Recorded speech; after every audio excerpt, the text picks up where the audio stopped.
8 فروری 2024 کا الیکشن یہ طے کر چکا ہے کہ پاکستان میں اصل طاقت کہاں ہونی چاہیے.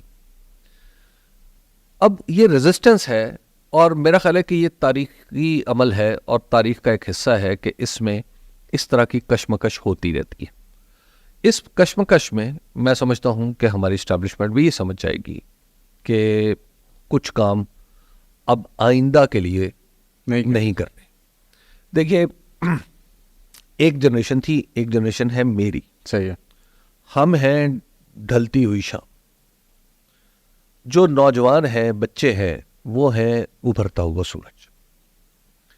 جو نیا سورج طلوع ہو رہا ہے, جو بچے اس وقت جنہوں نے آئندہ الیکشن میں ووٹ ڈالنے, ان بچوں کی ریاست کی تعریف اس تعریف سے بالکل الگ ہے جو میں نے اپنے بچپن میں پڑھی تھی.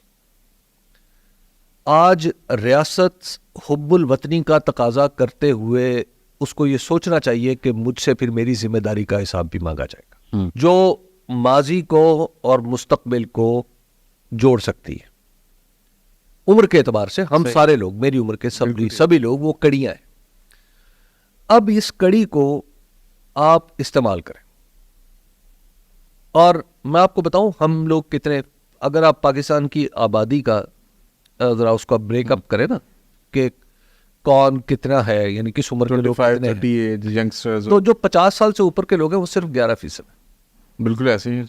اس وقت سب سے زیادہ جو وہ ہے وہ ینگسٹرز کی ہے. جی, تو جب ہم جیسے لوگ اب صرف 11% رہ گئے تو آپ اس بات کو سمجھنا چاہیے کہ جو نئی نسل ہے وہ اس کے اپنے تقاضے. اب آپ اس سے بلا شرط غیر مشروط حب الوطنی کا تقاضا آپ کریں گے, وہ نہیں مانے گا. آج کی دنیا میں کوئی نہیں مانتا. آج کی دنیا میں ہر شخص ایک انٹرنیشنل شہری ہوتا چلا جا رہا ہے. آپ کے پاس آپ کو کوئی کام آتا ہے, کوئی ایسا ڈھنگ سے کچھ کرنے کا آپ کو سلیقہ ہے, تو آپ کو پوری دنیا آپ کے لیے جہاں مرضی چلے جائیں, جہاں مرضی چلے جائیں. تو آپ یہ کہہ رہے ہیں کہ 8-10 سال مزید اگر تھوڑا سا وقت گزرا تو یہ ریزسٹنس جو ابھی ہے اس سے کہیں 2 گنا زیادہ. 8-10 سال تو بڑا لمبا عرصہ ہے. اچھا, تو اتنا عرصہ ریزسٹنس نہیں چلتی. مطلب 8-10 سال بعد جو جنریشن ووٹ ڈالنے جائے گی وہ اس کو یہ بھی میں دوسری سائڈ کی ریزسٹنس کی بات کروں. وہ تو سر پھر ان کو تو نئے ٹیکٹکس لے کے آنے پڑیں گے. نہیں, نئے ٹیکٹکس نہیں آئیں گے, ایڈجسٹمنٹ کرنی پڑے گی. وہ ایڈجسٹمنٹ یہ ہوگی کہ جس نے جو جدھر ووٹ ڈالا ہے اس کو ماننا پڑے گا.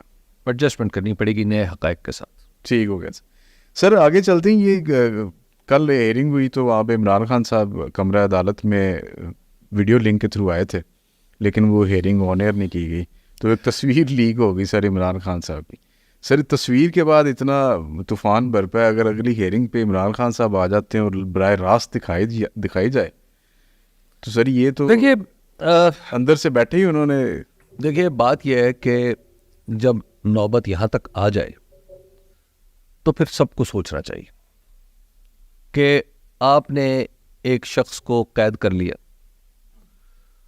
اس کی بارے میں اس کی انتہائی نجی گفتگو وہ آپ نے عام کر دی مبینہ طور پہ, اس کے نکاح کو مشکوک کر دیا. آپ ذرا تصور کریں کتنا بڑا الزام ہے یہ. اس کے نکاح کو مشکوک کر دیا. اس کا ایک ہی دعویٰ تھا کہ میں کرپشن نہیں کرتا. آپ نے اس کے اوپر کرپشن کا الزام بھی ثابت کروا دیا. ٹھیک ہے, وہ الگ ہے کہ اعلیٰ عدالتوں میں وہ سسٹین نہیں کر پا رہا. اچھا, اس کے بعد پھر کیا ہے, کیا الزامات تھے جی؟ یہ 4 دن کے لیے جیل میں جائیں, کوکین ہی انہیں باہر آنے پہ مجبور کر دے گی. یہی کچھ ہو رہا تھا نا. ٹھیک ہے, جب یہ سب چیزیں ہو رہی تھیں, جب آپ نے سب کچھ کر کے دیکھ لیا تو پتہ یہ چلا کہ آج بھی مقدمے سے زیادہ ملزم کی ایک تصویر اہم ہو گئی.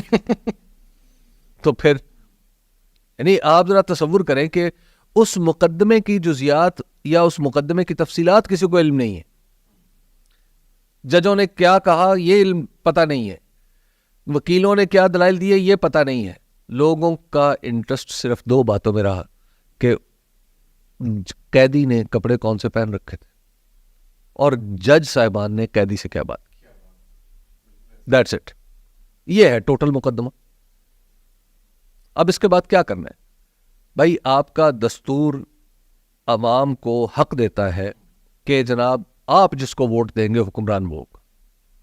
بس یہ سادہ سا اصول ہے, اس کو مانتے